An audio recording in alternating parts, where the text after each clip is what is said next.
पाकिस्तानच्या गोळीबारात कुपवाडा भागात अनेक घरांचं नुकसान झालंय। जम्मू काश्मीरच्या अनेक भागात सामान्य नागरिकांच्या घरांचं नुकसान झालेलं आहे।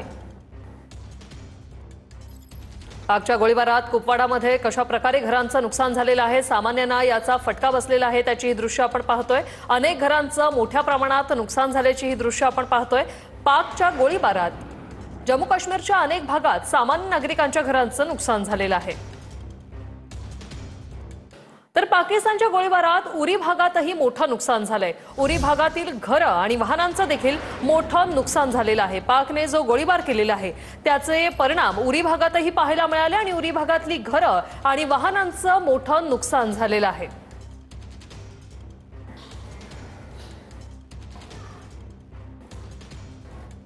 हे सर्व हल्ले आपण परतवून लावलेले आहेत, मात्र पाकच्या हल्ल्यानंतर भारताकडून करारा जवाबही दिला गेलाय। ही दोन दृश्य आपण पाहतोय। एकीकडे काश्मीरमधील नगरोटा भागात घरांचं नुकसान झालेलं आहे, तर दुसरी दृश्य उरीमधली आहेत। काश्मीरमधील उरी भागात घरांचं मोठ्या प्रमाणात नुकसान झालेलं आहे, तर अनेक वाहनांचं देखील मोठ्या प्रमाणात नुकसान झालेलं आहे।